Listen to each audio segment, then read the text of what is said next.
তোমাদের ICT chapter 2 তে দুইটা টপিক আছে। একটা হলো ডেটা কমিউনিকেশন ব্লার হয়ে গেছে এবং সবাই কি ব্লার দেখতেছো? আচ্ছা ঠিক আছে এখন ঠিক আছে। কমিউনিকেশন এন্ড নেটওয়ার্কিং দুইটা টপিক, একটা ডেটা কমিউনিকেশন যেটা বলা উচিত আর আরেকটা হচ্ছে নেটওয়ার্কিং। তো প্রথম তিনটা ক্লাসে আমরা ডেটা কমিউনিকেশনটা পড়বো, দেন আমরা নেটওয়ার্কিং পোরশনটায় যাব। নেটওয়ার্কিং বলতে আমরা একাধিক কম্পিউটারের মধ্যে কানেকশন বুঝাই। তো প্রথমত প্রশ্ন আসতে পারে হোয়াট ইজ ডেটা কমিউনিকেশন। আমি বই থেকে একটু তোমাদের পড়াচ্ছি, সংজ্ঞাটা থেকে আমরা স্টার্ট করব। যারা প্রশ্ন কি কি আসে সেগুলো আমি ব্যাখ্যা করব। প্রথমত তোমরা পড়বা হচ্ছে এই নীল কালিতে যে সংজ্ঞাটা আছে সেটা। কমিউনিকেশন সিস্টেমের সংজ্ঞা যে কোনো যোগাযোগের জন্য প্রেরক মানে সেন্ডার, যে মাধ্যম কোন মিডিয়ামে যাচ্ছে, মাধ্যম নরমালি দুইটা হয়, একটা হচ্ছে তার আর একটা তারবিহীন, মানে ওয়্যার এবং ওয়্যারলেস, এই দুইটাকে মাধ্যম বলা হয় মিডিয়া। আর প্রাপক রিসিভার, এই তিনটা মৌলিক বিষয়, এই তিনটা মৌলিক বিষয় নিয়ে যেই সিস্টেমটা গঠিত তাকে আমরা মূলত যোগাযোগ পদ্ধতি বা কমিউনিকেশন সিস্টেম বলি। তো কমিউনিকেশন সিস্টেমের এখানে একটু ধারণা দেওয়া হয়েছে, এইগুলা মানে গল্পের মতো করে পড়ে ফেলবা। তোমাদের পড়তে হবে ডেটা কমিউনিকেশনের সংজ্ঞা, এই নীলকালি আমি যেগুলা মার্ক করে দিচ্ছি ভেড়া, তোমাদেরকে ওই জিনিসগুলো ওইভাবে পড়তে হবে। তবে হ্যাঁ, বই টু বই হয়তো লেখার স্টাইলে একটু পার্থক্য থাকতে পারে। এই কারণে আমি যেটা করব, আমি যে অংশগুলাকে দাগায় দিচ্ছি ওই অংশগুলোর ছবি তোমাদের গ্রুপে আমি দিয়ে দিব, তোমরা একটু ওইভাবে পড়ো। সবাই কি বুঝতেছো আমার কথা? ক্লাসের সবাই ওকে? প্রশ্নে বলছে, মানে এখানে যেটা বলছে সেটা হলো ডেটা কমিউনিকেশনের সংজ্ঞা এক স্থান থেকে অন্য স্থানে নির্ভরযোগ্যভাবে ডেটা আদান প্রদান করার প্রক্রিয়াকে আমরা ডেটা কমিউনিকেশন বলি। আর এই কাজে ব্যবহৃত টোটাল প্রক্রিয়া এইটাকে বলা হয় ডেটা কমিউনিকেশন সিস্টেম। এই ডেটা কমিউনিকেশনের জন্য টোটাল 5টা মৌলিক উপাদান আছে, তোমাদের এটা মুখস্থ রাখতে হবে। সেটা হচ্ছে এক নাম্বার হচ্ছে সোর্স, উৎস। 2 নাম্বার হচ্ছে প্রেরক, ট্রান্সমিটার বলে এটা। তারপরে হচ্ছে ট্রান্সমিশনের মাধ্যম বা মিডিয়াম। ফাইনালি হলো রিসিভার এন্ড গন্তব্য, ডেস্টিনেশন। 5টা পার্ট। আমরা এই 5টা পার্টকে ব্যাখ্যা করব আলাদা করে। তোমাদের যদি পরীক্ষায় আসে, মানে পরীক্ষায় কি ধরনের প্রশ্ন আসতে পারে আমি একটু আগে থিওরিটিক্যালি লিখে দিচ্ছি, গুছাই দিই, তাহলে তোমাদের পড়তে সুবিধা হবে। ডেটা কমিউনিকেশনের প্রশ্ন 1 নাম্বার প্রশ্ন হচ্ছে ডেটা কমিউনিকেশনের সংজ্ঞা।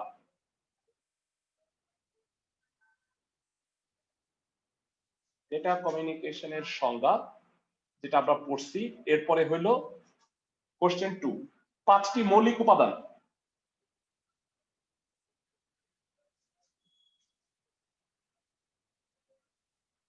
এরপরে আসতেছে ডেটা কমিউনিকেশন বলতে আমরা আইসিটি তে ভেড়া ডিজিটাল ডেটা কমিউনিকেশন বলছি। অ্যানালগ ডেটা কমিউনিকেশন তো আমরা জানি। সাপোজ আমি তোমাকে নরমালি যেটা ধরো অফলাইন ক্লাসে যেভাবে পড়াচ্ছি, পাঠদান করতেছি, সেটা কিন্তু ভেড়া অ্যানালগ মাধ্যম। কিন্তু এখন বর্তমানে আমি তোমাকে যেভাবে পড়াচ্ছি এইটা কিন্তু ভেড়া ডিজিটাল ডেটা কমিউনিকেশন হচ্ছে। সবাই কি বুঝতে পারো? ক্লাসের সবাই? জি ভাইয়া। তো এখানে মোস্ট ইম্পর্টেন্ট বিষয়টা হচ্ছে ডিজিটাল ডেটা কমিউনিকেশন কি এবং এর ধাপগুলো বর্ণনা কর। তো কম্পিউটারের যদি ডেটা কমিউনিকেশন সিস্টেম ব্যবহৃত হয় ভেড়া, সেক্ষেত্রে কি ডিজিটালি কাজ করবে না এটা? কারণ কম্পিউটার একটা ডিজিটাল ডিভাইস, আমরা কি সবাই জানি? ক্লাসের সবাই? সেক্ষেত্রে ডেটা স্থানান্তরের ক্ষেত্রে যদি আমি কম্পিউটার ইউজ করি, কম্পিউটার হোক বা যে কোনো ডিজিটাল ডিভাইস যদি ইউজ করি, সেটা মোবাইল ফোন হতে পারে, ট্যাব হতে পারে, তো বিভিন্ন যন্ত্র, তো এইগুলাকে আমরা বলবো হলো ডিজিটাল ডেটা কমিউনিকেশন। এর 5টা ধাপ আছে, আমি একটু বুঝায় বলি। তোমাদের পরীক্ষায় এই জিনিসটা আসবে, ডিজিটাল ডেটা কমিউনিকেশন বা কম্পিউটারের ডেটা কমিউনিকেশনের ধাপ সমূহ। একটা একটা করে পার্ট বুঝো। সাপোজ আমি যেই মোবাইলটা বা যেই কম্পিউটারের সাহায্যে তোমাদের ক্লাস নিচ্ছি সেটা হলো সোর্স, আর তোমরা যেই কম্পিউটারের সাহায্যে বা মোবাইলের সাহায্যে পড়তেছো সেটা হচ্ছে মানে ডেস্টিনেশন। তো সোর্স হচ্ছে আমার কম্পিউটার, আমি যে পড়াটা পড়াচ্ছি ভেরা, এই ডিজিটাল সিগন্যালটা তোমার কাছে যাইতেছে কিভাবে বলো তো? তারের সাহায্যে নাকি তারবিহীন প্রযুক্তির সাহায্যে? কে কে বলতে পারো? তারবিহীন। ওয়্যারলেস। তো প্রথমে আমাদের যে ডিজিটাল কম্পিউটারের ডিজিটাল ডাটাটা, এইটা প্রথমে ট্রান্সমিটার বা প্রেরক যন্ত্র, ভেরা ভালো করে শোনো, প্রেরক যন্ত্র হচ্ছে যেই যন্ত্রটা মূলত এই ডিজিটাল সিগন্যালটাকে অ্যানালগ সিগন্যালে কনভার্ট করে। ভেরা, ক্লাসের কেউ কি বলতে পারবা যে ডাটা মাধ্যমে প্রেরণ করার আগে ডিজিটালকে অ্যানালগ কেন করা হয়? ডিজিটালি পাঠাইলে কি সমস্যা হইতো? কেউ বলতে পারবা? কেউ কি বলতে পারবা যে কেন ডিজিটালটাকে অ্যানালগ করা হইলো? এটার মোস্ট ইম্পর্টেন্ট রিজনটা হলো, যারা ভালো করে শুনো, হ্যাকিং। ডিজিটাল ডাটা হলো, না না ভাইয়া, ডিজিটাল ডাটা হলো অত্যন্ত নমনীয়, ইংরেজিতে বলা হয় সফিস্টিকেটেড। মানে একটা 0 বা 1 যদি নষ্ট হয়ে যায়, ফ্র্যাকচার হয়ে যায়, সাপোজ এই 1টা 0 হয়ে গেছে, বলো পুরা ডাটাটার মিনিং কি ওলটপালট হয়ে যাবে না? ডাটাই নষ্ট হয়ে যাবে তো। হ্যাঁ ভাইয়া, ধরো তুমি টাইপ করছো, তুমি মেসেঞ্জারে কাউকে টাইপ করছো হাই, এইটা বাই হয়ে যেতে পারে, তো পুরা মিনিং এ তো উল্টায় গেল। দ্যাট ইজ ওয়াই মানে আমরা মাধ্যমে প্রেরণ করার জন্য অ্যানালগ পদ্ধতি ইউজ করি। মানে এটা ওয়্যার হোক বা ওয়্যারলেস হোক, প্রথমে ডিজিটাল ডাটাকে অ্যানালগে কনভার্ট করা হয়। এই কাজটা যেই যন্ত্রটা করে সেটাকে বলা হয় ট্রান্সমিটার। ভালো করে বুঝো, আমি যদি একটু চিত্রের মাধ্যমে বুঝাই, সাপোজ এটা হলো সোর্স, সোর্স হলো আমার কম্পিউটার বা আমার মোবাইল, এখান থেকে ট্রান্সমিটারে যাচ্ছে। ট্রান্সমিটারের কাজ কি বলতো ভাইয়া? এই যে ডিজিটাল সিগন্যাল, এইটাকে অ্যানালগে রূপান্তর করা। তো অ্যানালগে রূপান্তর করার এই প্রক্রিয়াটাকে বলা হয় মডুলেশন। ডিজিটাল টু অ্যানালগ করার এই প্রক্রিয়াকে বলা হয় মডুলেশন। সবাই কি আমার কথা বুঝছো? জি ভাই। মডুলেশন। এরপরে চলে গেল ট্রান্সমিশন মিডিয়ামে। মিডিয়াম দুই রকম হয়, একটা হয় ওয়্যারলেস অথবা ওয়্যার। তোমরা জানো যে ব্রডব্যান্ড ইন্টারনেট কানেকশন, এইটা কি ধরনের communication? Broadband internet connection wired ভাই। বা কেবল টিভি, তুমি যেটা কেবল টিভি দেখো সেটা ওয়্যার। ওয়ার্ড। হ্যাঁ, তো মিডিয়াম হইলো, মিডিয়ামে এই এই সিগন্যালটা এভাবে আসলো। তারপরে সাপোজ তোমার রিসিভারে আসবে, এটাকে বলা হয় রিসিভার। রিসিভার কি করে বলতো? এই অ্যানালগ ডাটাটা এইটাতে পুনরায় ডিজিটালি কনভার্ট করে। মানে এই যে ডিজিটাল থেকে অ্যানালগ হয়েছিল, এই অ্যানালগটাকে আবার ডিজিটাল করে। তো এই অ্যানালগ থেকে ডিজিটাল করার এই প্রক্রিয়াকে বলা হয় ভেরা ডিমডুলেশন।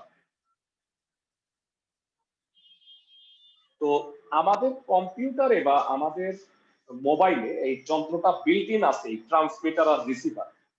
এর নামটা আসছে হচ্ছে মডুলেশনের এমও আর ডিমডুলেশনের ডিইএম।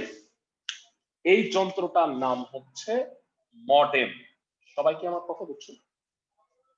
ক্লাসের সবাই? জি ভাই। ট্রান্সমিটার প্রক্রিয়াকে মডুলেশন, আর রিসিভ করার প্রক্রিয়া মানে উল্টাটা অ্যানালগ থেকে ডিজিটালে কনভার্ট করা, এটাকে বলা হয় ডিমডুলেশন। এই দুইটা কাজ একই যন্ত্র করে, তার নাম হচ্ছে মডেম। তারপরে রিসিভ করার পরে এই ডিজিটাল সিগন্যালটা আমি ডেস্টিনেশনে আসবে। আমার ডেস্টিনেশনটা কি বলতো? আমার মোবাইলটা যদি আমার সোর্স হয় আর ডেস্টিনেশনটা হবে তোমার মোবাইল। সবাই কি বুঝতেছো? তো এইভাবে মোটামুটি ডিজিটাল ডেটা কমিউনিকেশনটা হয়।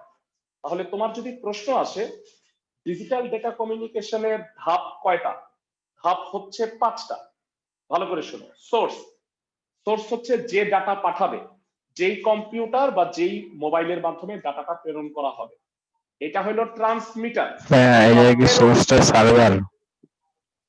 না না ভাইয়া, সোর্স সার্ভার না, সোর্স হচ্ছে ডিভাইসটা, আইদার মোবাইল অথবা কম্পিউটার। সবাই কি আমার কথা বুঝতেছো? তাহলে ভাই এক্ষেত্রে সার্ভারের কাজ, মানে সার্ভার কি আসবে না? সার্ভার তো অন্য বিষয় ভাইয়া, সার্ভার নিয়ে আমি পরে আলোচনায় আসতেছি। মানে সিম্পলি বুঝো যে আমার আর তোমার মধ্যে মোবাইলের মাধ্যমে যে কমিউনিকেশনটা হচ্ছে সেটা হলে আমার মোবাইলটাকে সোর্স বলবো আর তোমার মোবাইলটা হচ্ছে ডেস্টিনেশন। সবাই কি বুঝতেছো? ভাইয়া টিভি আর রিমোটের মতো তো অনেকটা এরকমই। হ্যাঁ হ্যাঁ অবশ্যই। তো এই মানে এটা শুধুমাত্র আমি এই এই উদাহরণটা দিয়ে বুঝাচ্ছি, তোমাদের যে পড়াচ্ছি এই উদাহরণটা দিয়ে বুঝাইতেছি।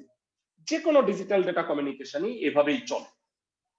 তো ট্রান্সমিটার কাজটা কি বলতো? প্রেরক যন্ত্রের এই অ্যানালগ সিগন্যালটাকে ডিজিটাল সিগন্যালটাকে অ্যানালগে রূপান্তর করা। তারপরে মিডিয়াম দুই ধরনের হয়, আইদার তার অথবা তারবিহীন, ওয়্যার অথবা ওয়্যারলেস। তো এটা চলে গেল কোথায়? তোমার মোবাইলের যে রিসিভার যন্ত্রটা আছে বা প্রাপক যন্ত্র, সেটার কাজ কি বলতো? অ্যানালগ সিগন্যালটাকে পুনরায় ডিজিটালে কনভার্ট করে এই ডেস্টিনেশনের উপযোগী করে তোলা। সবাই কি বুঝতেছো আমার কথা? জি ভাই। সবাই তো আমরা শিখলাম যে কিভাবে 5টা প্রক্রিয়ায় এই ডিজিটাল ডেটা কমিউনিকেশন হয়। এটা একটা ইম্পর্টেন্ট প্রশ্ন। ডিজিটাল ডেটা কমিউনিকেশনের ধাপ সমূহ ব্যাখ্যা কর। প্রথম কোশ্চেন হচ্ছে ডেটা কমিউনিকেশন কি। দ্বিতীয় কোশ্চেন হচ্ছে ডেটা কমিউনিকেশনের 5টা মৌলিক উপাদান আছে। আর থার্ড প্রশ্ন হলো ডিজিটাল ডেটা কমিউনিকেশনের ধাপ সমূহ বর্ণনা করো। ক্লাসের সবাইকে কি বুঝাইতে পারছে? ক্লাসের সবাই? জি জি ভাইয়া। ভাইয়া। জি ভাইয়া। ওকে, নেক্সট টপিকে যেটা যাচ্ছি সেটা হলো ডেটা কমিউনিকেশনের ব্যান্ডউইথ। যারা ভালো করে শোনো, এই সংজ্ঞাটা পড়বা, ব্যান্ডউইথের সংজ্ঞা। এক স্থান থেকে অন্য স্থানে একক সময়ে মানে পার সেকেন্ডে বা পার মিনিটে যেটাই বলো, যে পরিমাণ binary data, binary digit transfer হয় সেটাকে ডেটা ট্রান্সমিশন স্পিড বা তার ব্যান্ডউইথ বলে। তো পার সেকেন্ডে কতগুলা মানে 0 বা 1 ট্রান্সমিট হয় তার উপরে ভিত্তি করে ব্যান্ডউইথকে আমরা 3 ভাগে ভাগ করি। একটা হচ্ছে ভেড়া ন্যারো ব্যান্ড, অনেক আগে ইউজ হইতো। টেলিগ্রাফ যন্ত্রের নাম শুনছো ভেড়া? জি ভাই, যে লেখা জি ভাইয়া। টেলিগ্রাফ, হ্যাঁ হ্যাঁ হ্যাঁ। মানে ধরো যে অনেক আগে যখন টেলিফোনও আবিষ্কার হয় না, তখন সাপোজ ঢাকা আর চিটাগাং এর মধ্যে একটা তার দিয়ে কানেকশন ছিল। এই ঢাকা থেকে টাইপ করা হইতো এই টেলিগ্রাফ মেশিনে, সেটা গিয়া চিটাগাং এ হইতো, আউটপুট দেখা যায়। তো এইভাবে করে মানে ডাটা প্রেরণ করা হইতো আর।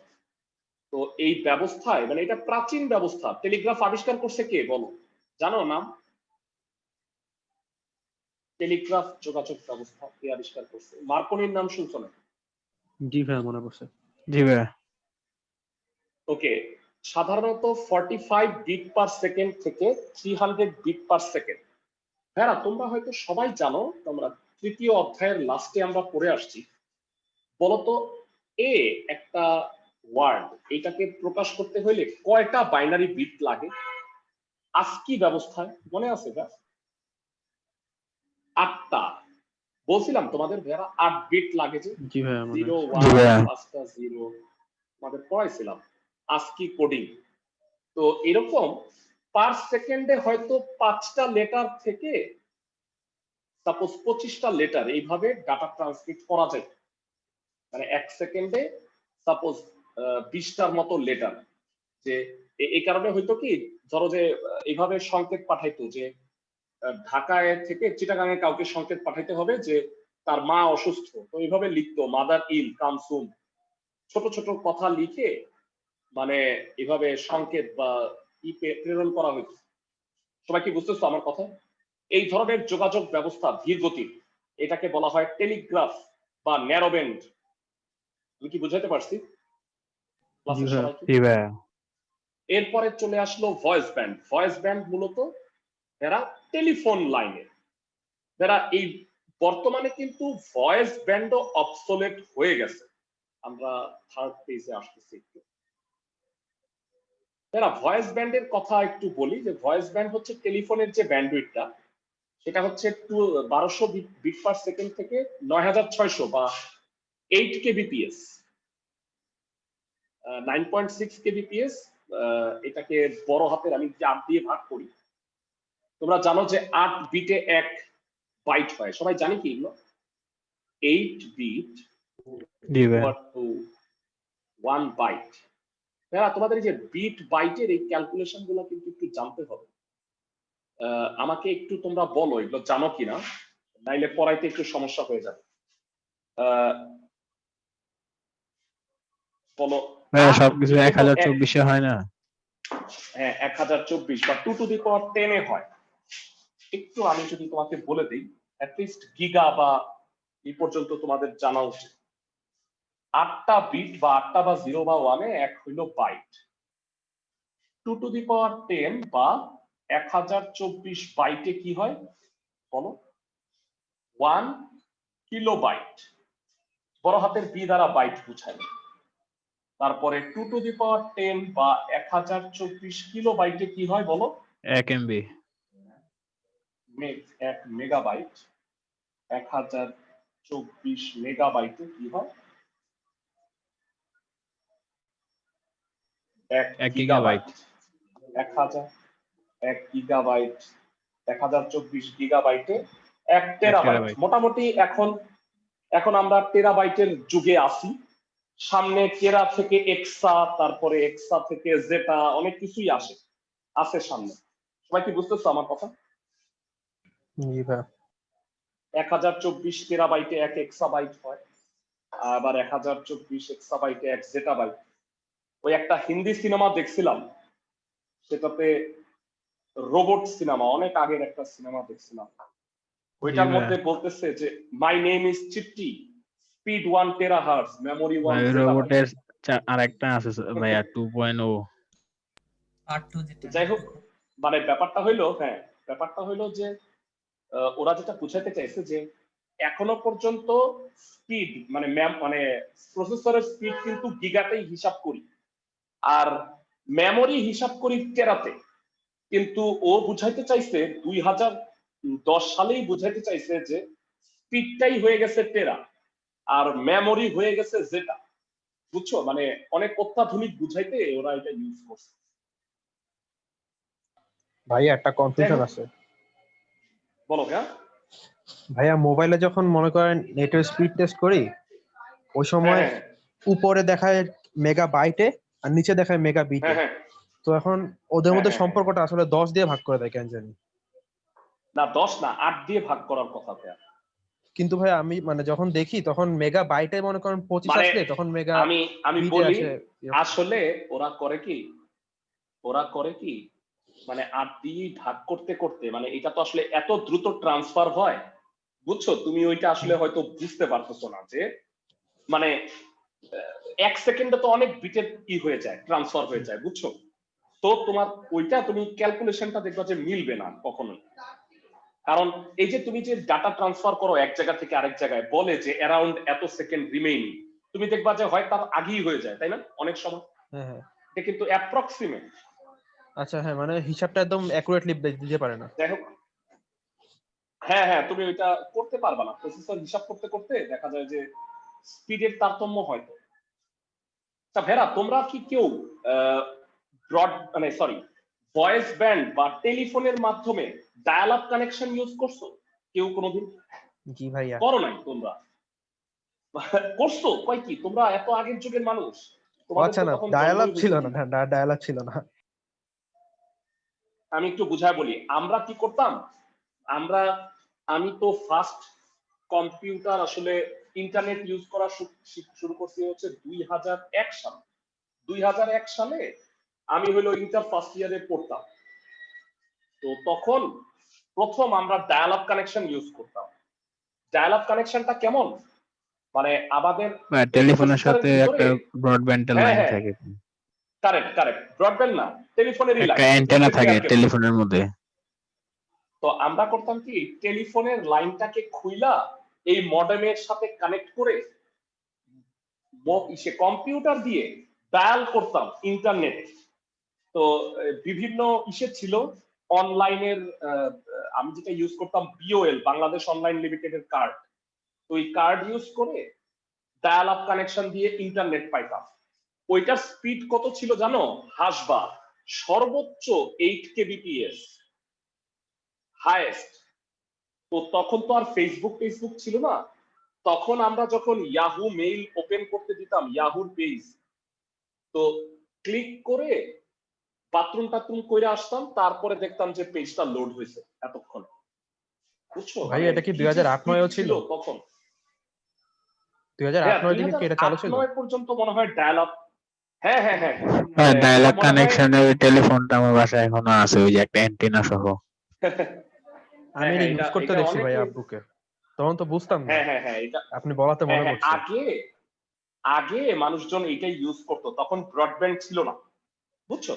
তো এতে একটা সমস্যাটা কি জানো, যে আমার আব্বা থাকতো বিদেশে, তো আমি যখন ডায়াল আপ কানেকশন ইউজ করতাম তো টিএনটি এঙ্গেজ পাইছে একবার, মানে দেখা গেল যে ওইটাতে সময় তো টিএনটিতে এঙ্গেজ থাকে, এইটা একটু ঝামেলা। তো ডায়াল আপ কানেকশনের চেয়ে বর্তমানে যেটা আসছে ভেড়া, ব্রডব্যান্ড ইন্টারনেট কানেকশন, এইটা তো অনেক ভালো। কেন, এখন তো তোমরা কি করতেছো, টেকনোলজি অনেক আগায় গেছে। মানে আগে আমরা ব্রডব্যান্ড ইন্টারনেট কানেকশন যারা 2008-9 দিকে প্রথম চালু হলো, তখন আমরা ভাবতাম যে যাদের কাছে ব্রডব্যান্ড আছে তারা অনেক বড় লোক। তো যাই হোক, পরে আস্তে আস্তে এটা ইউজ টু হয়ে গেছে, সবাই মোটামুটি এটা ইউজ করা শুরু করছে, কারণ এটা স্পিড অনেক বেশি। আর এখন তো ভেড়া ব্রডব্যান্ডে অপটিক্যাল ফাইবার দিয়ে স্পিড আরো বাড়ায় নিছে। সবাই নিশ্চয়ই টেকনোলজি গুলো মোটামুটি জানো, তাই না ভেড়া? জি। হ্যাঁ, গ্রামের বাজারে ওয়াইফাই আছে। হ্যাঁ তা তো অবশ্যই। তো এইবারে আমরা একটু দেখি যে এর অসুবিধাগুলা কি কি। এই ডায়াল আপ কানেকশনে দেখো সমস্যা কি, ভয়েস ব্যান্ডে দেখো, এখানে আচ্ছা মানে এখানে বেশি একটা কথা বলে নাই, তো এখানে আবার ব্রডব্যান্ডে চলে গেছে। তো ব্রডব্যান্ডের ভেড়া স্পিড গুলা জানাটা জরুরি। ভেড়া বলতো ন্যারো ব্যান্ডের স্পিড কত ছিল, 45 বিট পার সেকেন্ড থেকে 300 বিট পার সেকেন্ড, বুঝছো, কিলো না, মানে জাস্ট বিট ন্যারো ব্যান্ডে। ভয়েস ব্যান্ডে তো এগুলো তাও সেই মানে তুলনায় অনেক বাইটে বেশি, হিসাব করা হয় না কেন? মানে এত ছোট পার বিট হিসাব করা হইতো আর কি। তো এরপরে যখন একটু বেশি বিট হয়ে গেল, তখন বাইট, কিলোবাইট এইভাবে ছোট হিসাব করা হয়েছে আর কি ভয়েস ব্যান্ডে। আর ব্রডব্যান্ডে তো ভাইয়া মেগা, আর বর্তমানে তো ভাইয়া মনে হয় গিগা স্পিডও এসে হয়েছে, তাই না? জিবিপিএস এও অনেকে ট্রান্সফার করে এখন। তো 1 এমবিপিএস পর্যন্ত উচ্চ ভাই স্পিড আপনি হয়ে কি থাকে। এটা নাসার নেট স্পিডের কথা জানেন? মানে কত না হতে ভাইয়া, পারে? মানে ভাইয়া নাসা তো জানি না, কিন্তু আমার মনে আছে আমি বুয়েটের মেইন সার্ভারে গেছিলাম 2009 সালে, 2 জিবিপিএস ছিল এটা, বুঝছো, মানে একটা সিনেমার ডিসি ডাউনলোড হয়ে গেছে 2009 সালে সেটা। মানে কি বুয়েটে তো একটু সার্ভার হ্যাক দেরি। করছিলেন? না, সার্ভার হ্যাক করি নাই, আমি সার্ভারে বসছিলাম, মানে আমাদের বিভিন্ন প্র্যাকটিক্যালের জন্য বসতে হয় না কাজে।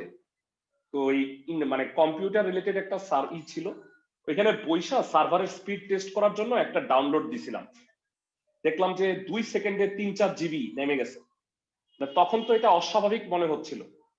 এখন কিন্তু ভেড়া এতটা অস্বাভাবিক না, তোমরা সবাই জানো। এখন কিন্তু ভেড়া অনেকেই, আমি তো যে স্পিড ইউজ করি বাসায় সেটা হলো 8 এমবিপিএস।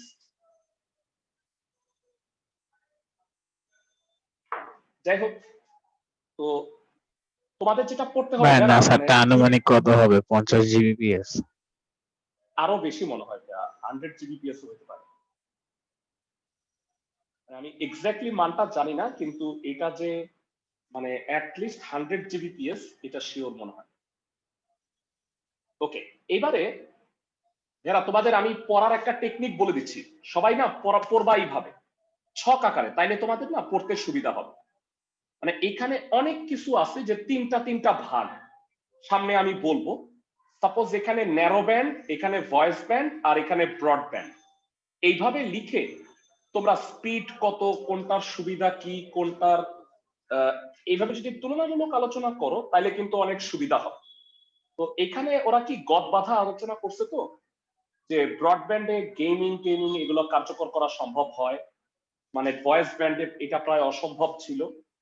তারপরে নিরবিচ্ছিন্ন ইন্টারনেট সংযোগের জন্য আসলে ব্রডব্যান্ড অনেক ভালো, আর ব্যয় বাড়ার কোনো সম্ভাবনা নাই। আর যেহেতু কোনো নাম্বারে ডায়াল করা হয় না, তাই লাইন ব্যস্ত হওয়ার সম্ভাবনা নাই, এটা তোমাদের একটু আগে বলছি। তারপরে একটু আগে খেয়াল করো, ব্রডব্যান্ড ইন্টারনেট দিয়ে আনলিমিটেড অ্যাক্সেস করা যায়, তাইলে তুমি কত ইউজ করতেছো তোমাকে টাকার হিসাব আর করতে হবে না। যেমনটা আমি মোবাইল ডাটা ইউজ করতেছি, এখানেও কিন্তু যারা মানে আমাকে একটা লিমিটেশনস আছে, তাই না? এত জিবি আমি ইউজ করতে পারবো, এখানে লিমিটেশনস আছে। যেমন সাপোজ ধরো আমি তোমাদের যে প্যাকেজ কিনি সেটা হলো 50 জিবি পার মান্থ, আর ওই যে 800 মিনিট কত আছে 649 না কত টাকা রবির এটা লাইনটা ইউজ করি আমি। তো এখানে 50 জিবি দিয়ে আমার মোটামুটি ধরো যে পুরা মাসের জুম অ্যাপের ক্লাস টাস নেওয়া হয়ে যায়। তো এইরকম, কিন্তু ব্রডব্যান্ডে তো আরো সুবিধা, ব্রডব্যান্ডে তো আমার কোনো ইসের প্রয়োজনই নাই। ভিওআইপির নাম শুনছো তো না ভাইয়া? ভয়েস ওভার ইন্টারনেট জি ভাইয়া। প্রোটোকল। জি ভাই। তো বর্তমানে তো কেউ আর ভেড়া নর্মালি ফোন করে না, সবাই তো কি করে হোয়াটসঅ্যাপে ফোন করে, মেসেঞ্জারে ফোন করে, মানে ইন্টারনেটের সাহায্যে ফোন করে খুব স্বল্প মূল্যে ব্রডব্যান্ড সার্ভিসের সাহায্যে এটা করা যায়। কিন্তু ব্রডব্যান্ডের কিছু অসুবিধাও আছে ভাইয়া। ডায়াল আপের চেয়ে ভাড়া বেশি, তো ভাড়া বেশি হইলে কি হচ্ছে, স্পিডের কম্প্রোমাইজ তো আমাদের সেটা করতেই হবে। আর ডায়াল আপ কানেকশনের তুলনায় বা নিরাপত্তার ঝুঁকি স্পিডের বেশি। কারণে কি মানে যেহেতু ভয়েস ব্যবহার করে নাকি অন্যান্য কারণেও করতে পারে? ভাইয়া মানে এত স্লো জিনিস কি তুমি আর বর্তমানে ইউজ করবা? মানে ব্যাপারটা হচ্ছে ঢাকা থেকে চিটাগাং তো রিক্সাতেও যাওয়া যাবে, তুমি তাই বলে রিক্সাতে আর যাবা না, তাই না? তো কয়েকদিন লাগে যাবে। তো যাই হোক, এরকম আর কি অবস্থা। সো ডায়াল আপ কানেকশন বর্তমানে কেউই তেমন একটা ইউজ করছে না। আর কিন্তু সমস্যা হলো নিরাপত্তার ঝুঁকিটা এটার ক্ষেত্রে বেশি যায়।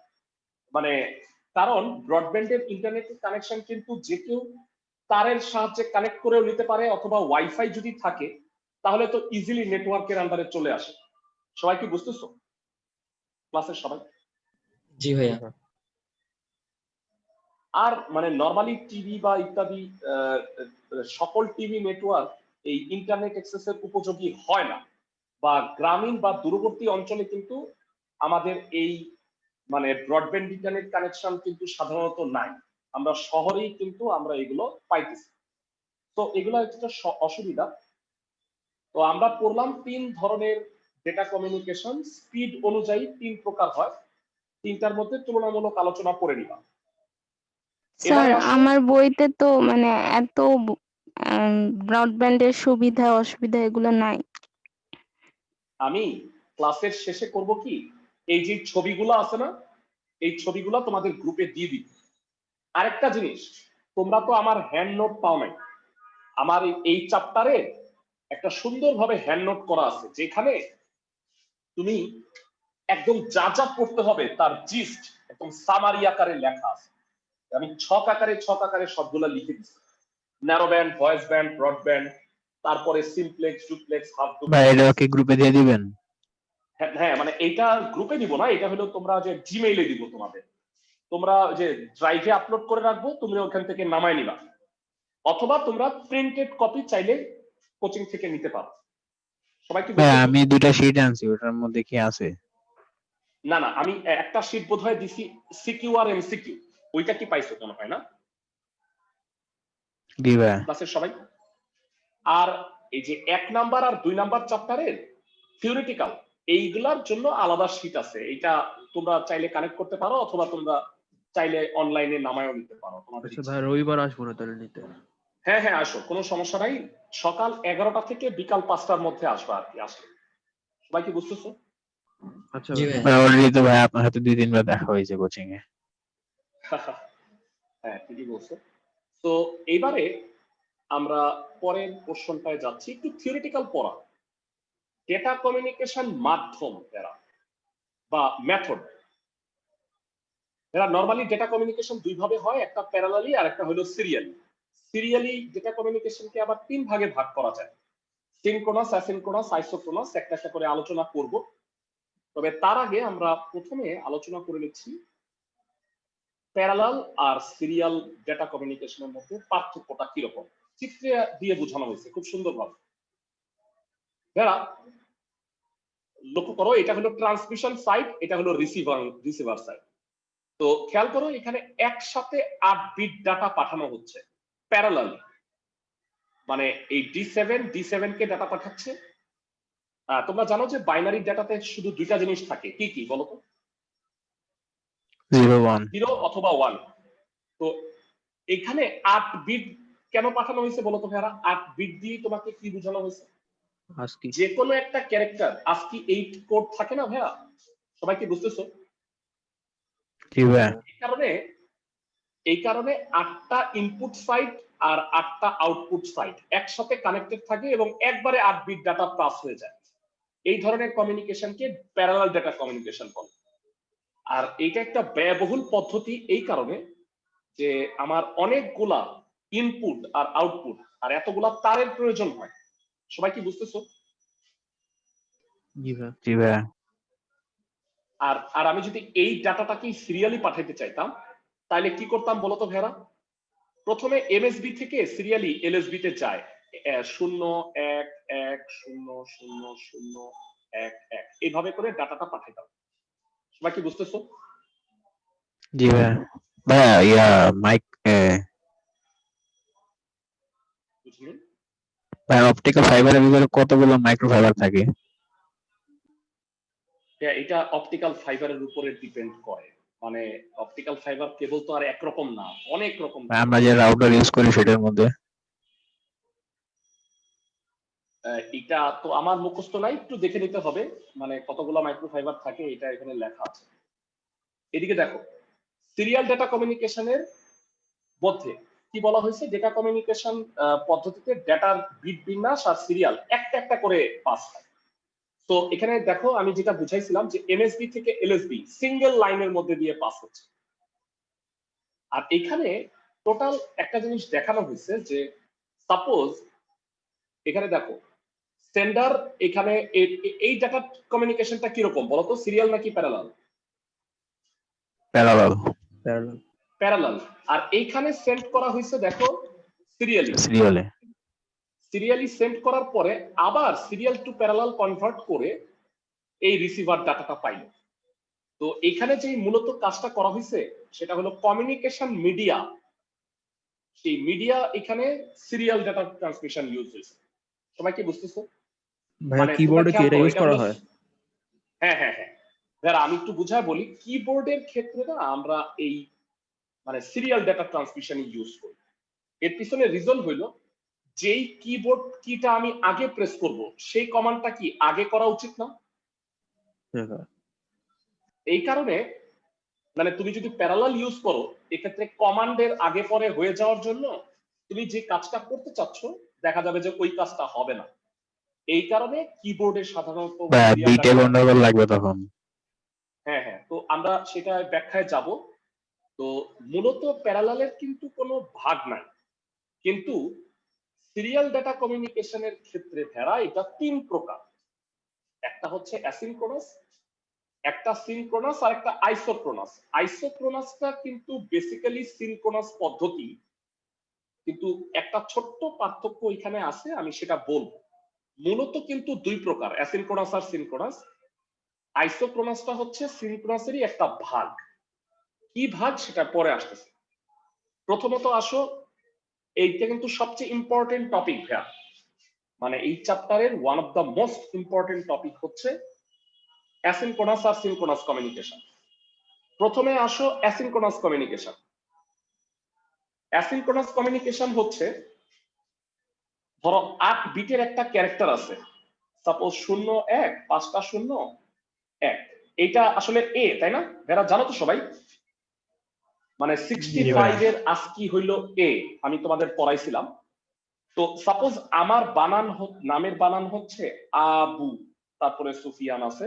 তো যাই হোক, আমি যদি এই আবু নামটা টাইপ করতে চাই, তো প্রথমে এ পাঠাইতে হবে, তারপরে বি, তারপরে ইউ।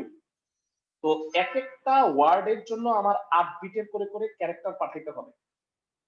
তো যেটা করতে হবে যে 8 বিটের একটা ক্যারেক্টারের, ভালো করে শোনো, আগে আর পরে একটা স্টপ বিট আর একটা স্টার্ট বিট থাকে।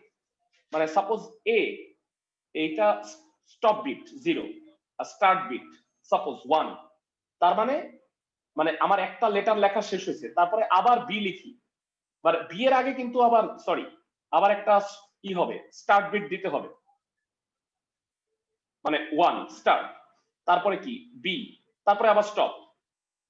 তার মানে আমরা যখন অ্যাসিনক্রোনাস ডাটা কমিউনিকেশন করি, প্রত্যেকটা বিটের জন্য একটা স্টার্ট বিট আর একটা স্টপ বিট লাগে, মানে প্রত্যেকটা ক্যারেক্টারের জন্য।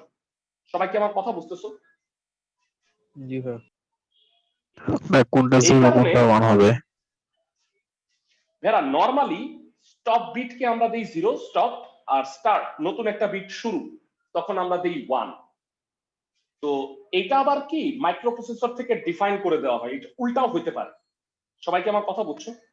মানে আমি যেটা ডিফাইন করে দিব যে 0 হচ্ছে স্টপ বিট আর 1 স্টার্ট বিট, যদি এটা ডিফাইন করে দিই তাহলে সেটা সেভাবে থাকবে। তো নরমালি ভেরা বলো আমাকে, এভারেজে সাপোজ আমি আমার নামটাই টাইপ করব, শুধু আবু, এইটা তিন বিটের 3টা ক্যারেক্টারের একটা অক্ষর। প্রথমে আমার এ করার জন্য একটা স্টার্ট বিট দিতে হবে, প্রথমে কিন্তু স্টপ বিটের দরকার নাই। তো সাপোজ আমি এইটা দেওয়ার পরে 8 বিটের একটা ক্যারেক্টার দিলাম, তারপরে স্টপ করলাম, তারপরে আবার স্টার্ট, তারপরে আবার বি দিলাম, তারপরে আবার স্টপ, তারপরে আবার স্টার্ট, তারপরে আবার ইউ দিলাম। যেটা আমি বলতে চাচ্ছি ভেরা, এভারেজে খেয়াল করে দেখো, এই 3টা প্রকাশ করার জন্য কয়টা বিট বাড়তি লিখলো? 1 2 3 4 5টা বিট বাড়তি লাগলো না? বলতো আবু ক্যারেক্টারটা ট্রান্সমিট করার জন্য টোটাল কয়টা বিট প্রয়োজন ছিল? 3টা ক্যারেক্টার, 24টা প্রয়োজন ছিল না? জি ভাই। কিন্তু আরো 5টা আমার বাড়তি লাগতেছে। স্টপ বিট আর স্টার্ট বিটের জন্য। হ্যাঁ হ্যাঁ, স্টার্ট বিট। তো এভারেজে দেখা গেছে যে 8 বিটকে ট্রান্সমিট করতে গেলে অনেক সময় 10 বিট বা অনেক সময় 11 বিটেরও প্রয়োজন হয়। 11 বিট কেন বলছে? ওই যে একটা স্টার্ট 2টা স্টপ, বা একটা স্টপ 2টা স্টার্ট, এই কারণে অনেক সময় 10টা, অনেক সময় 11টা বিট প্রয়োজন হয়। তো এই কারণে অ্যাসিনক্রোনাস পদ্ধতিটা কিন্তু একটু অসুবিধাজনক, কারণ কি বিট সংখ্যা বেশি লাগতেছে। সবাইকে আমার কথা বুঝছো? জি ভাইয়া। ক্লাসের সবাই? তো এখানে প্রেরক যে কোনো সময় সরাসরি ডাটা ট্রান্সমিট করতে পারে এবং গ্রাহক তা সরাসরি গ্রহণ করতে পারে, এটা একটা সুবিধা। অসুবিধাগুলো হচ্ছে, প্লাস আরো সুবিধা আছে, যে ডেটা ট্রান্সমিশনের জন্য কোনো প্রাইমারি স্টোরেজের প্রয়োজন হয় না। মানে ব্যাপারটা হইলো, আসতেছে এ, পাঠায় দিচ্ছে ও, তো আমার এখানে কোনো এ কে স্টোর করতে হবে না। কিন্তু পরবর্তীতে আমরা পড়বো যে অ্যাসিনক্রোনাসে হয় কি, যারা সিনক্রোনাসে হয় কি, একসাথে suppose my name is Shahed, এই পুরাটা একবারে প্যাকেট আকারে আমরা পাঠিয়ে দিতে পারবো। ভাইরা তোমরা আমাকে বলো, আমরা যে মেসেঞ্জারে চ্যাট করি, যখন আমি একবারে একটা সেন্টেন্স লিখে পাঠিয়ে দিই, এইটা আসলে কোন ধরনের কমিউনিকেশন হচ্ছে বলো তো?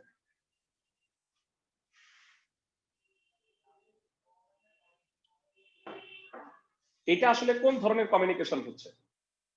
ডিজিটালি তো ভাই। এটা হলো, না না ভাইয়া, সিনক্রোনাস। মানে আমি যেটা বলতে চাচ্ছি, অ্যাসিনক্রোনাসে কি হয় বলতো? ক্যারেক্টার বাই ক্যারেক্টার ট্রান্সমিট হয়। ভাইরা তোমরা কি ফ্যাক্স বলতেছি, ই মেশিন দেখছো? টাইপিং মেশিন, জি ভাইয়া, টাইপরাইটার। জি ভাইয়া দেখছি অনেক টাইপরাইটারে লাইব্রেরিতে আছে। একটা ক্লিক করলে একটা ক্যারেক্টার প্রিন্ট হয়। আবার কিবোর্ডও অনেকটা তাই। তো কিবোর্ড থেকে যখন ডাটাটা পাঠাও, একটা একটা করে ক্যারেক্টার যায় না ভেড়া? তাহলে মনে রাখবা, জি ভাইয়া, একটা একটা করে ক্যারেক্টার যদি ট্রান্সমিট হয়, সেক্ষেত্রে এটাকে আমি বলবো হচ্ছে অ্যাসিনক্রোনাস। আর যদি একবারে, আমি একবারে পড়াচ্ছি, না হলে দুইটার মধ্যে তুলনামূলক আলোচনা না করলে বুঝতে পারবে না। যদি ডেটা প্যাকেট আকারে পাঠায় দিই, সাপোজ এই পুরাটা ক্যারেক্টার 1 থেকে ক্যারেক্টার n পর্যন্ত একবারে পাঠাই, তাহলে মানে suppose my name is Shahed পুরাটা দিয়ে একবারে সেন্ড করে দিলাম। তো এখানেও স্টার্ট আর স্টপ বিটের মতো যারা প্রথমে থাকে হেডার সিগন্যাল আর লাস্টে থাকে ট্রেলার সিগন্যাল। এইটাকে মানে আমরা স্টার্ট আর স্টপ বিট বলবো না, কারণ মানে এটা একবারে ক্যারেক্টারের প্যাকেটটা পাঠিয়ে দিচ্ছে। সবাইকে আমার কথা বুঝতেছো? মানে একটা পুরো সেন্টেন্স, ভাই হেডার সিগন্যাল আর ট্রেলার সিগন্যালটা কি? মানে ব্যাপারটা হইলো আমরা তো এখানে ক্যারেক্টার বলতেছি, এ কে পাঠানোর পরে স্টার্ট আর স্টপ বলতেছি, আর এখানে একটা যেহেতু লাইন পুরাটাকে আমি পাঠিয়ে দিব, এই কারণে স্টার্ট আর স্টপ না বলে এটাকে হেডার এবং ট্রেলার এটা বলা হয়। এই ক্ষেত্রে তো ভাই 0 আর 1 ই তো ইউজ হবে, খালি নামটা চেঞ্জ হয়েছে। হ্যাঁ হ্যাঁ ভাইয়া, হ্যাঁ ভাইয়া, বিট তো সেই 0 আর 1, তাই না? তো তোমাদের যেটা করতে হবে সেটা হলো একবারে 80টা থেকে 120টা 132টা ক্যারেক্টার ট্রান্সমিট হয় একটা ব্লক তৈরি করে, আর পরপর দুইটা ব্লকের মধ্যে বিরতি সব সময় সমান হয়। মানে সাপোজ এইটা একটা ব্লক, পরে আরেকটা সেন্টেন্স লিখবা, মাঝখানের এই বিরতির টাইমটা অলওয়েজ ইকুয়াল হবে। সবাই কি আমার কথা বুঝছো? জি ভাই, মানে একটা স্পেস আর কি। হ্যাঁ হ্যাঁ, যে স্পেসটা সেটা সমান হবে। সিনক্রোনাসের অনেক সুবিধা আছে। তো সেটা হচ্ছে এটার গতি অনেক বেশি, এটার স্পিড প্রায় 56 kbps থেকে 100 gbps পর্যন্ত হয়, অনেক বেশি স্পিড। অ্যাসিনক্রোনাসের স্পিড অনেক কম থাকে। আর প্রত্যেকটা ক্যারেক্টারের পরে যেহেতু বিরতির প্রয়োজন হয় না, তাই বিট কম লাগে এটাতে। বিট কম লাগা মানে হচ্ছে দক্ষতা বেশি, এফিসিয়েন্সি বেশি, বেশি পরিমাণ ডাটা ট্রান্সমিশনের জন্য ইন্টারনেটে সিনক্রোনাস পদ্ধতি ইউজ হয়। তবে কিছু অসুবিধাও আছে। অসুবিধাটা হচ্ছে প্রাইমারি স্টোরেজের প্রয়োজন হয়। সবাই কি বুঝতেছো? একটা লাইন লিখবা, সেটা তোমার কম্পিউটারের র্যামের মধ্যে স্টোর করতে হবে না ইনিশিয়ালি পাঠানোর আগে? আর এই পদ্ধতির বাস্তবায়নটা অপেক্ষাকৃত ব্যয়বহুল সিনক্রোনাসের চেয়ে।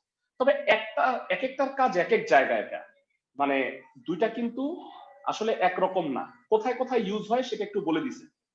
কম্পিউটার থেকে কম্পিউটারে ডাটা স্থানান্তরে, দূরবর্তী স্থানে কম্পিউটারে যদি আমি ডাটা প্রেরণ করি, অনেকগুলা কম্পিউটারে যদি একসাথে ডাটা প্রেরণ করি, আর একসাথে যদি অনেক ডাটা প্রেরণ করি, সাপোজ বিশাল বড় একটা ভিডিও ফাইল, এইটা অবশ্যই আমরা অ্যাসিনক্রোনাসে করব না, তাইলে খবর হয়ে যাবে। সবাই কি বুঝতেছো? ক্লাসের সবাই? জি ভাই, আর আমরা একটু সিনক্রোনাস মানে অ্যাসিনক্রোনাস কোথায় কোথায় ইউজ হয় সেটা একটু পড়ে নিই।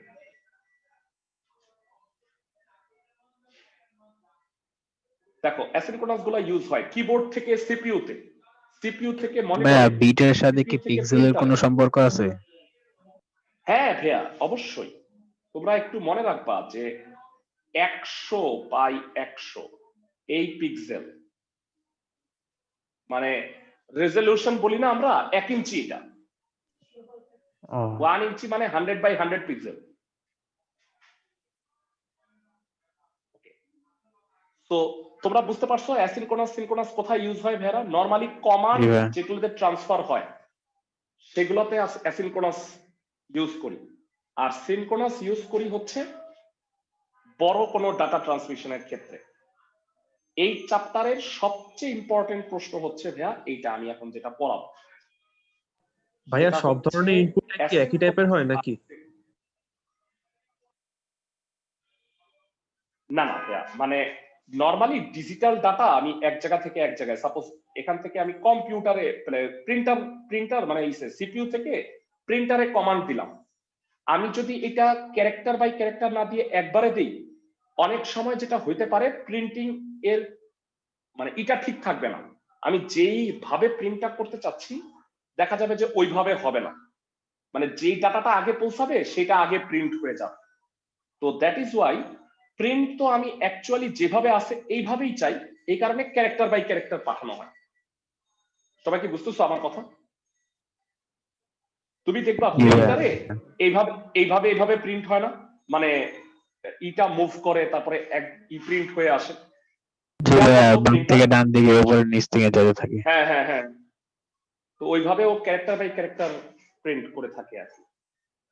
তো এবার এই পার্থক্যটা একটু পড়ে নিবা, অ্যাসিনক্রোনাস আর সিনক্রোনাসের মধ্যে পার্থক্য খুবই ইম্পর্টেন্ট।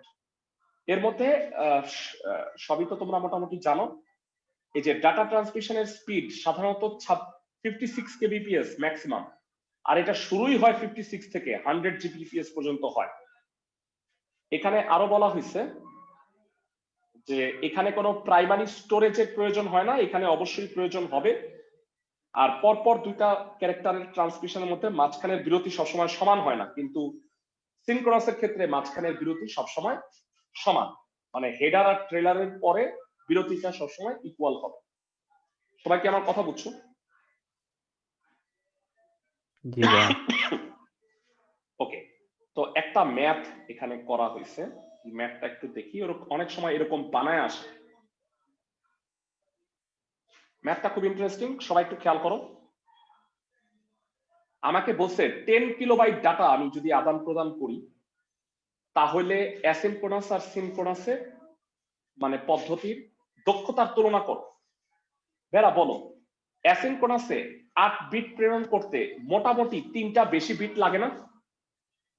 আমি বলছিলাম না যে 10 থেকে 11টা লাগে? জি ভাইয়া। জি ভাইয়া। মনে আছে ভাইরা? তো 8টার জন্য আমার 3 বিট বেশি লাগতেছে, তাহলে 80 কিলো বিট মানে 10 কিলো বাইট মানে 80 কিলো বিট, বুঝতে পারো? 8 দিয়ে গুণ হয়, তো 80 কিলো বিটে কত বেশি লাগবে বলো? 30 কিলো বিট। তো মোট আসলে কত কিলোবাইট ডাটা প্রেরণ করা হইতেছে? কাজের ডাটা হইলো মানে যেটা আসল ডাটা সেটা হলো 80, আর স্টার্ট স্টপ বিট মিলায়াই আজিরা আরো 30 কিলো বিট লাগতেছে। তাইলে বলো 80 কিলো প্রেরণ করার জন্য আমার কি 110 কিলো বিট লাগতেছে না? জি ভাইয়া। তাইলে খেয়াল করো, প্রকৃত ডাটা হচ্ছে 80 আর আমাকে প্রেরণ করতে হচ্ছে 110, ভাগ করে শতকরা করছি, তাহলে দক্ষতার পরিমাণ হচ্ছে শতকরা 73%। যারা তোমরা কি মোটরের দক্ষতা এটা পড়ছো না? 10 কিলোওয়াটের মোটর যদি 8 কিলোওয়াট দেয় তাহলে 80% হলো দক্ষতা, তাহলে সেই সূত্র। আর সিনক্রোনাসের ক্ষেত্রে কি হয় খেয়াল করো, প্রত্যেকটা ব্লক মানে 80 বাইটে, মানে আমি বলছিলাম না যে 80 থেকে 132, আমি কমটাই ধরলাম, সাপোজ 80, তো 80 বাইটের একটা ব্লকের জন্য অতিরিক্ত বাইট কয়টা প্রয়োজন হয় ভাইয়ারা? 4টা। খেয়াল করো, মানে হেডার আর ট্রেলার মনে আছে তোমাদের? মানে হেডার বা স্টার্ট 2 বাইট আর ট্রেলার ইসে বাইট হলো 2 বাইট। তো টোটাল আমার 80 এর জন্য প্রয়োজন হচ্ছে অতিরিক্ত 4, তাহলে 1 বাইটের জন্য দরকার হইতেছে 4/80, তাহলে বলো 10 কিলো বাইটের জন্য কত লাগবে? 500 বাইট বাড়তি লাগবে। তো টোটাল 500 বাইট মানে কত? আমি 10,000 প্রেরণ করব, আরো 500 বাড়তি লাগতেছে, তাহলে এক্ষেত্রে ইফিসিয়েন্সিটা দেখো, 10,000 কে 10,500 দিয়ে ভাগ করো, তুমি টোটাল পাইতেছো হচ্ছে 95.23। তাহলে খেয়াল করে দেখো কিসের দক্ষতা কত ছিল? অ্যাসিনক্রোনাসের 73%। মানে অ্যারাউন্ড 73, আর এটা হলো 95, তার মানে সিনক্রোনাসের দক্ষতা অনেক বেশি অ্যাসিনক্রোনাসের চেয়ে। এই কারণে বড় ডাটা প্রেরণ করার ক্ষেত্রে অবশ্যই আমরা কোন পদ্ধতি ইউজ করি বলো? সিনক্রোনাস পদ্ধতি। সিনক্রোনাস। ক্লাসে সবাই কি বুঝতেছো? ওকে ভেরা, আমি আজকে যতটুকু পড়াইলাম ডেটা কমিউনিকেশন মাধ্যম পর্যন্ত, এইটার এই যে ছবিগুলো আছে চ্যাপ্টারে, এইটা আমি গ্রুপে তোমাদের শেয়ার করতেছি। ডিজিটাল ডেটা কমিউনিকেশনের 3টা ক্লাস হবে, আগামী উইকেও ক্লাস হবে, তারপরে আমরা নেটওয়ার্কে যাব। এই চ্যাপ্টার 2টা শেষ করে তারপরে ভেরা আমরা চ্যাপ্টার 3তে ফেরত যাব যেখানে আমরা ছিলাম। সবাই কি বুঝতেছো? জি ভাইয়া। জি ভাইয়া। ওকে, ভালো থাকো, নেক্সট উইকে দেখা হবে ইনশাআল্লাহ।